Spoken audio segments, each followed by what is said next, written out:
Señor Cárdenas, buenas noches, bienvenido, qué gusto tenerlo en qué está pasando y en principio la pregunta pues cae de madura. ¿Qué tanta posibilidad tiene el presidente de la República a 7 meses o casi 7 meses de gestión de conformar un gabinete que ha señalado él de ancha base y participativo, tomando en cuenta que hemos ido como que de tumbo en tumbo, gabinete tras gabinete, ¿no? Y resulta bastante extraño decir que ya 7 meses y tenemos el cuarto gabinete encima. Señor Cárdenas.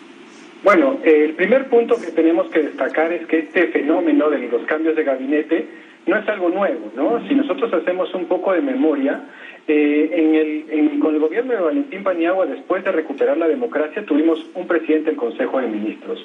Con el señor Toledo y con el señor Alan García tuvimos 5 presidentes del Consejo de Ministros. Posteriormente, con el gobierno de PPK, Vizcarra, Sagasti, Merino, Mercedes Arauz, tuvimos 9 presidentes del Consejo de Ministros. Y ahora, en apenas un poco más de 6 meses, tenemos 4, con el que debe juramentar hoy, presidentes del Consejo de Ministros. Esto quiere decir que desde que se recuperó la democracia en el Perú, después de la caída de Fujimori, han pasado 29 presidentes del Consejo de Ministros. Esto quiere decir que nuestro país en América Latina es uno de los que mayor cambian autoridades políticas en muy poco tiempo. No estamos hablando de un promedio de 10 meses que dura un gabinete, un presidente del Consejo de Ministros en lo que va del siglo XXI, ¿no? Lo que denota un problema estructural del sistema político, del sistema de representación, pues muy grave, ¿no? Claro que sí, más que de personas es un problema estructural, y es que valgan verdades, ¿no? Y muchos incluso señalaban que la solución de este problema, ¿no? Se lo trataban pues de achacar solamente al presidente de la República, pero si es que sabe el presidente de la República, nada garantiza que quien vaya a suceder va a ser algo mejor si es que no hay una real reforma en el sistema electoral, es decir, cambiamos, pero no cambian los partidos políticos, no cambia ni siquiera de manera completa pues la forma en la cual elegimos a nuestros partidos políticos. Para empezar, ni siquiera el tema de la financiación, ¿no? Cómo financian sus partidos, es decir, un problema mucho más de fondo que de forma. Efectivamente, ¿no? Yo rescato aquí las palabras de el gran científico social peruano Carlos Iván de Gregory, que en su libro La década de antipolítica efectivamente señalaba que el modelo que se ha constituido político en el Perú es una especie de democracia sin partidos, ¿no? Lo cual, como nosotros hemos podido ver, en el tiempo se ha ido deteriorando de manera sumamente grave, ¿no?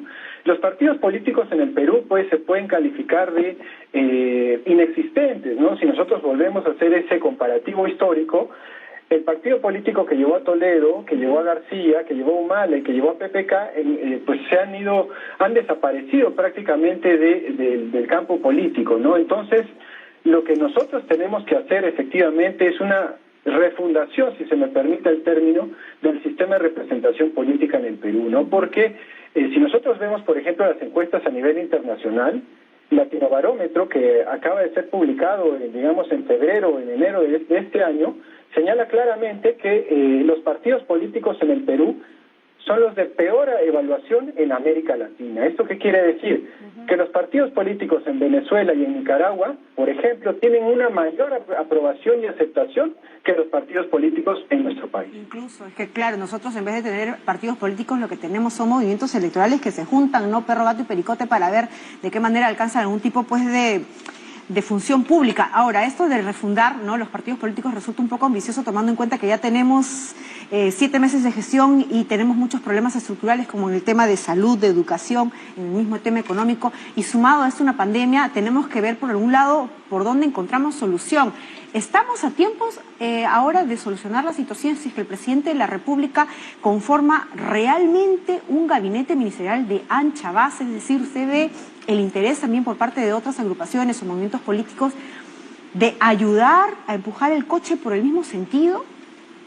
Bueno, esto de la crisis del sistema de partidos, que yo ya no sé si denominarlo crisis porque es algo continuo, ¿no? Usted sabe que la crisis es algo específico, pero lo del sistema de representación política en el Perú ya es algo continuo. Entonces ya no sería crisis, sino sería un fenómeno perenne en nuestro sistema de representación, ¿no? Pero volviendo al tema, esto ya se han encontrado algunos hallazgos, estudios sobre cómo empezar reformar y a transformar el sistema de partidos en el Perú, ¿no? Uno de los peores en América Latina, ¿no? Usted recordará que la Comisión Tuesta estudió a profundidad este tema e hizo una serie de recomendaciones que se han quedado pues en el tintero, ¿no? Pero creo yo que es un momento para que el nuevo presidente del Consejo de Ministros retome esas propuestas para efectivamente atacar el problema de fondo, que es la bajísima representatividad que tienen nuestros partidos políticos, ¿no? Por ejemplo, ¿no?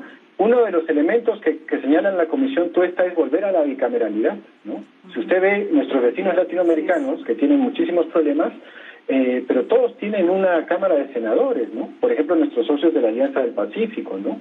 Por ejemplo, ¿no? Que el levantamiento de la inmunidad parlamentaria no la haga el mismo Parlamento, sino sea la Corte Suprema, ¿no? Porque otorongo no come otorongo, estamos de acuerdo, ¿no? Otro elemento clave de la Comisión Tuesta era la renovación por mitades del Congreso, ¿no? Esto sucede, por ejemplo, en otros países, por ejemplo en Argentina, en Estados Unidos, y ayuda a reducir la volatilidad y la inestabilidad del sistema político, ¿no? Otro elemento clave y fundamental que nosotros hemos visto ahora en las últimas elecciones es adelantar la segunda vuelta al segundo domingo de mayo, ¿no? Porque 2 meses de segunda vuelta polariza en exceso, las elecciones, y además en un contexto de precariedad institucional mina la credibilidad del nuevo gobierno. Y además también hay que tomar en cuenta que en nuestro país siempre se vota por antivoto, ¿no? Es contra el candidato que de repente nosotros no queremos pues que sea finalmente elegidos. Y señor Cárdenas, en estos últimos nombramientos al gabinete ministerial y también otros funcionarios pues de altos cargos de instituciones públicas en nuestro país, también se ha visto una precarización en el tema de a quienes elegimos como nuestros funcionarios. Se supone que tienen que ser profesionales de comprobada garantía académica, profesional, moral y ética, pero lamentablemente eso no es algo que hayamos visto recientemente. Entonces, yendo justamente por la apreciación que usted sí hacía, también se debería de abordar el tema de profesionalizar la función del servidor público, ¿no? Lo que era servir. Bueno, efectivamente, ¿no? Lo que nosotros hemos podido percibir a través de la pandemia es que los países que mejor desempeño han tenido son los que tienen los estados más profesionales, ¿no? Perú ha tenido el peor desempeño a nivel mundial frente a la pandemia porque su estado es sumamente débil, ¿no? Es uno de los estados más débiles del mundo, ¿no? ¿Cuál es el antídoto para revertir la debilidad del Estado? Un servicio civil profesional, ¿no? Es decir, la carrera pública, la meritocracia, que se acaben los tarjetazos, ¿no? Es decir, la ley del año 2013 que impulsó el servicio civil, pero que a nivel político no ha tenido ningún impulso, ¿no? Por ejemplo, ¿no? Si nosotros hacemos un análisis comparado, usted recordará que en el estallido social de Chile, de Piñera llegó a tener 4% de aprobación. Pero el Estado chileno siguió funcionando, tal es así que es el que más ha vacunado en América Latina. ¿Por qué? Porque el Estado y el gobierno son distintos, ¿no? Las crisis políticas que afectan al gobierno, el Estado tiene cierto nivel de independencia, porque es profesional, es su servicio civil. En el Perú, las crisis políticas se convierten en crisis de Estado porque el gobierno y el Estado son prácticamente lo mismo. Una de las causas de este fenómeno es la enorme cantidad de cargos de confianza que existen, ¿no? Y eso hace un enorme daño a la continuidad de las políticas públicas. ¿Y qué tendría que entonces hacer el presidente de la República ahora que estamos pues justamente a poco de conocer este nuevo gabinete ministerial? Supongamos que tiene la pericia, ¿no?, de haber podido convocar a profesionales que, si bien es cierto, de repente no son conocidos, uno enterándose y leyendo pues su hoja de vida nos damos cuenta que en efecto son personas pues idóneas para el cargo.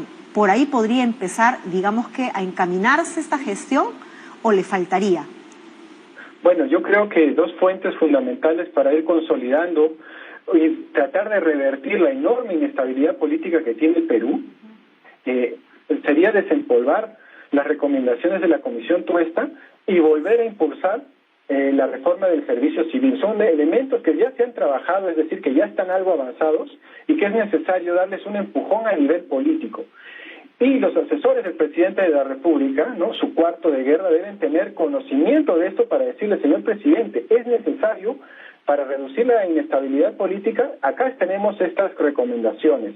Y en la ley del servicio civil, bueno, hay que cumplirla, ¿no? Es del 2013 y ya van 9 años o 8 años y no podemos avanzar en ese tema, ¿no? Es urgente y necesario que el Estado peruano se profesionalice, porque de lo contrario va a pasar lo que ha pasado con la pandemia del coronavirus, el peor desempeño a nivel mundial. Y esta poca o nula capacidad de hacer autocrítica por parte del presidente de la República juega en contra en definitivo. ¿Usted considera que incluso hay necesidad de ese cambio de gabinetes, tomando lo dicho pues por personajes del entorno del presidente que han salido ya, ¿no?, de la palestra y han señalado que hay un gabinete pues en sombra? Bueno, además ese gabinete en la sombra lo ha llevado al despeñadero al presidente de la República, ¿no? Le ha dado pésimos consejos, no le ha dado la asesoría necesaria, le ha brindado una consejería de muy mala calidad, pero esto ya se advertía, ¿no?, desde el principio de los amaneceres del gobierno. Recordemos que Auner Vázquez, el primer jefe de gabinete de asesores del presidente de la República, fue observado por la Contraloría General por no tener la mínima experiencia laboral para un cargo de esa envergadura, ¿no? ¿Usted cree que, por ejemplo, el jefe de gabinete de asesores del presidente Macron, o de Joe Biden, o de Trudeau, o de Angela Merkel, van a tener pues a un improvisado, una persona que no tiene los pergaminos en un cargo de tal nivel? Eso yo creo que es inconcebible, ¿no? Entonces, ¿por qué en el Perú sí? ¿Por qué en el Perú sí? Entonces, uno de los elementos claves y fundamentales es que el presidente de la República tiene que tener un cuarto de guerra, como se le denomina en la ciencia política de los Estados Unidos, de primer nivel, ¿no? Eso es lo mínimo que debe tener un presidente, ¿no? Creo que el presidente de la República está, ¿no?, primando más el tema de la lealtad que de repente la capacidad o la formación que puedan tener pues sus candidatos, pero eso es un tema también de confianza. Muchísimas gracias, señor Cárdenas, un gusto conversar con usted y de escuchar pues todas esas apreciaciones tan acertadas. Nosotros vamos a hacer una pausa, hemos estado conversando con Alonso Cárdenas, politólogo.